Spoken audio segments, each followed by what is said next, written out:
I talked to you last week about emotional drivers, about be perfect, be strong, make effort, be nice, and be quick. So, if you happen to have the first one, be perfect, this video is going to be interesting for you. So, how does someone develop the conditioning be perfect?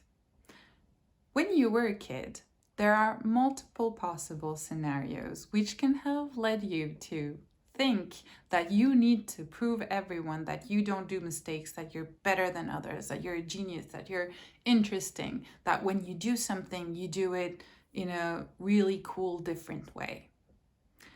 This may have happened either because you were surrounded by adults who happened to be quite critique of others. Maybe you heard your parents come after dinner from friends and be like, oh, did you see that table? Oh my God. Like if you see people when you're a kid, if you see your parents all the time pointing out at what could have been better, then you think, oh my gosh, I cannot do mistakes. I have to do things up to their standards or they will not love me.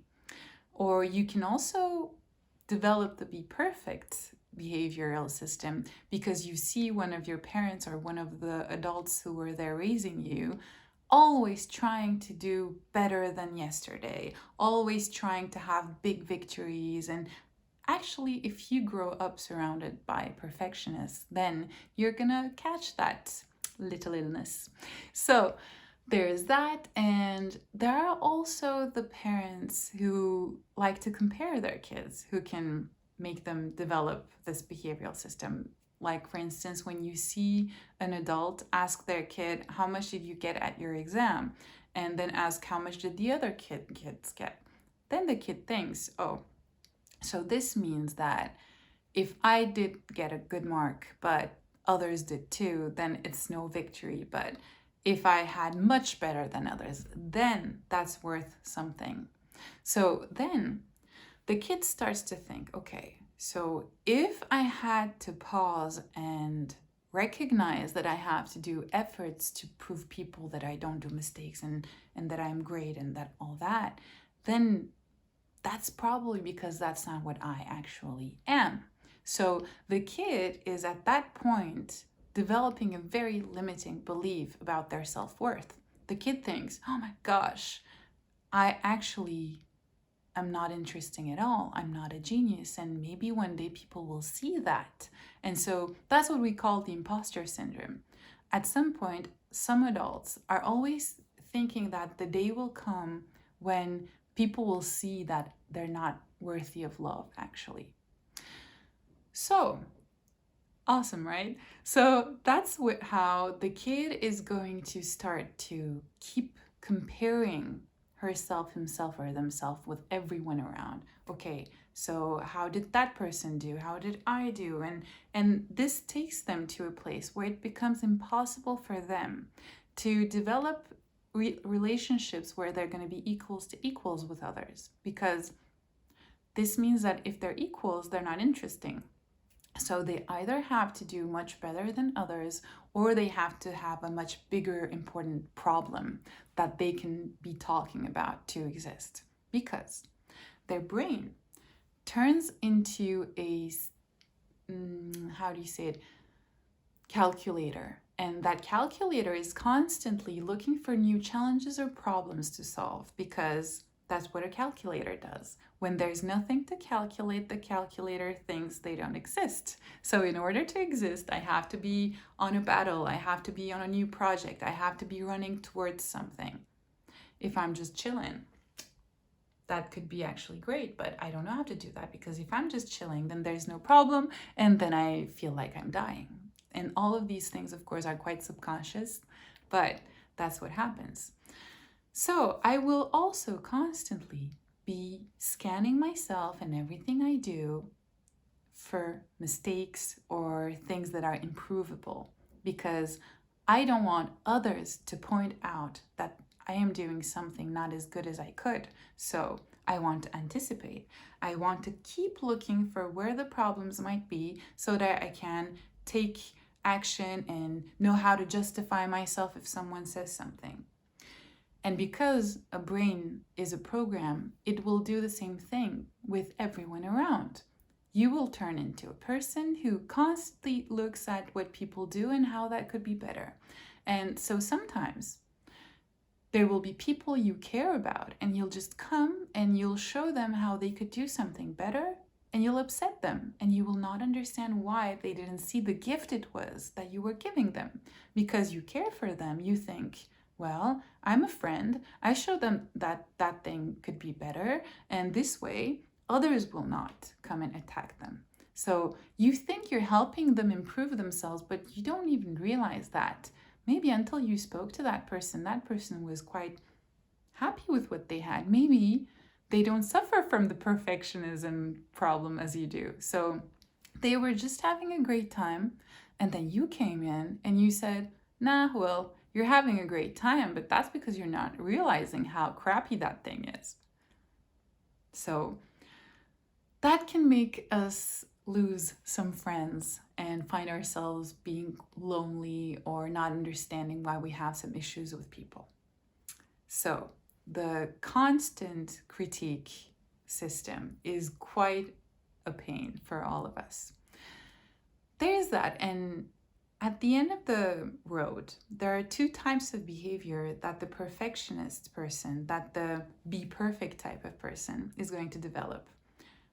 When you have a choice to take on a project, you will either not do it because as soon as you embody something, as soon as you give birth to a project, to something, then others can come and evaluate it.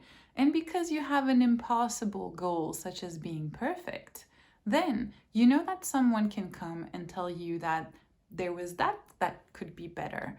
And that's the end of the world for you. You don't want anyone to find out that there is something that could have been better about anything you did. So, A, you're going to turn into someone who talks a lot but doesn't do, and someone who critiques everyone who does stuff but who doesn't do. Or you will do things, but you're going to complexify it, if that's a verb. You're going to turn things into really, really painful projects, because at the beginning, maybe you'll start out doing something that was pleasant and easy. But then, because you have to do better than others and it has to look genius, brilliant, innovative, and all of that, you're going to slowly push the baby until it turns into something that's too hard for you to manage. And that's how you just killed the game. And so this brings us to thinking, okay, so now that I know that this limiting fear inside of me turned me into someone who tries to prove to everyone that I'm worthy of love, because yes, I am interesting, although deep inside I think that I'm not. Well, there is an antidote. All of these behavior, you can ask yourself, in which of these do I recognize myself? If you do. And then there are antidote behavior programs that you can replace those with in your life. So, antidote number 1, be realistic. What does that mean? Realistic means that when you're going to do something, start asking yourself, what is it that I actually need right now? So for example, if you were going to make a cake, just do the cake. You are having people over and you want to have something to offer. Don't quickly think about the cherry on top of the cake. Just do what was needed. And if you have extra time, then you can get creative and have fun trying to do some more fun stuff around the party and organize some things and all that. Don't directly turn a birthday party into a weekend trip and at I don't know which country with guest stars and all of that. If you're planning a birthday for a friend, okay, what's the need? I want my friend to be happy and loved. And so what does that friend like and what seems to be possible for me to do right now? So instead of aiming for the end result of being that person who is perfect and did a great job doing the most unforgettable birthday, just try to be that friend who organized the birthday. Keep it simple. And then, if you have time, play and do things your way. The second antidote is actually an antidote I suggest to all kinds of drivers, all kinds of emotional drivers, even the other ones. It's learn to become a player of your life. Live the experiences from the inside. Make sure that you're not running after an end goal, but turning the present moment experience in the gift itself for yourself. How do you do that? You do that by recognizing your own criteria of what makes an experience pleasant, interesting, meaningful for you in all the areas of your life. For instance, when I go on a trip, I like that there is nature, I like that I have a clean, comfortable bedroom, that I have blah, blah, blah. Look into what is your criteria to do your job in a fun and pleasant way, what it is for having a trip, what it is for doing your hobbies, and etc., etc. This way, you're the one who decides of the criteria of the experiences you're currently living, and this way, the only jury is you. You don't have around yourself tons of juries who could come in and tell you that what you're doing is not good enough. Who cares? You're the one designing the game. You're the one enjoying the game. You're your own client. So if someone comes and tells you, hey, that thing you're doing, actually, I don't think it's cool because it's not like this and this, you're going to be like, okay, but that's not what I was trying to do. So I'm having a good time. So maybe this is not a match. You can go have fun elsewhere with someone else. So it didn't touch you because you were not doing this to please them. You were doing this because you wanted to be doing this. But if someone gives you a feedback that's actually helping you to better enjoy your experience, you're not going to be like, ugh, why didn't I think about this?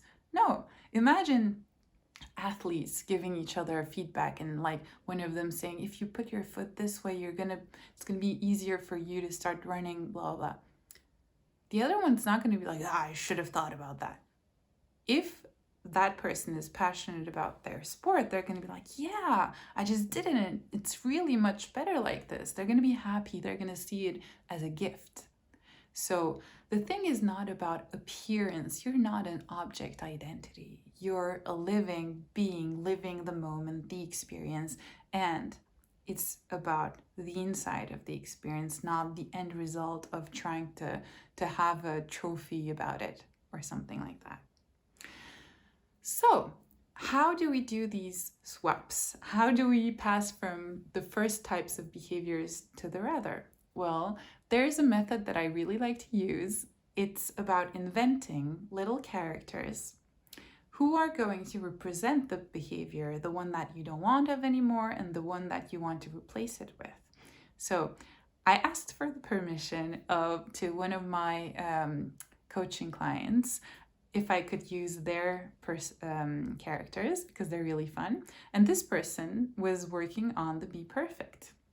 So I asked her to find a movie character or animation movie character, and she picked Edna from Despicable Me. Edna is this woman who has geometrical hair and glasses, and she's always measuring everything because things have to be perfect.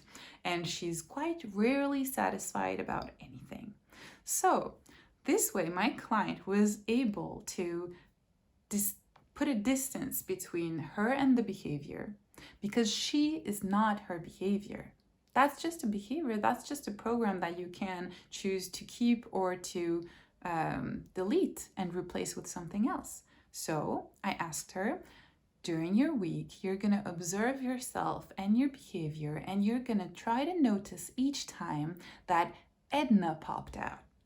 And so that's what she did. And she came to me and said, oh, I was doing this, organizing that, and then Edna came and I was so frustrated, not happy with myself and all of that. Okay.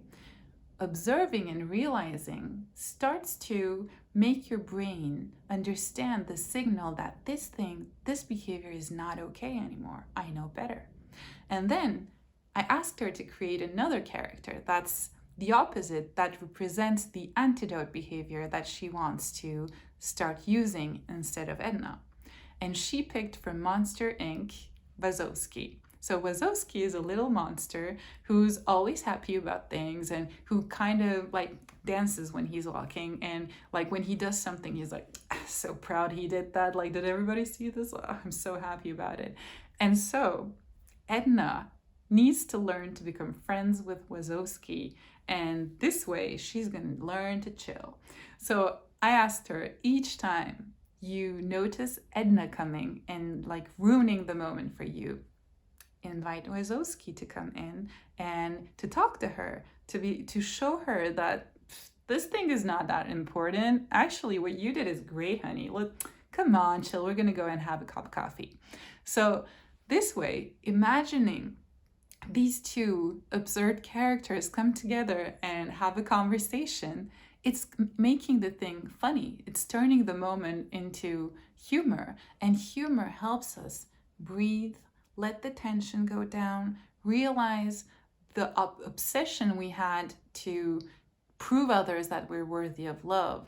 That thing, that tension that was making it feel like a life or death situation, suddenly you take a distance and you see the behavior you were having, you see the alternative behavior, and slowly you learn to not let Edna ruin the moment anymore. And you love the both, and you don't have to become Wazowski either. You're something in the middle of the two. You're the friendship they're having, and you're that person who's able to laugh about things and who's able to just enjoy the moment and chill and make positive and constructive decisions about things. So here's how one can learn to change their mind programs and behavioral programs. And if this is something that you would want to work on together, you know where to find me.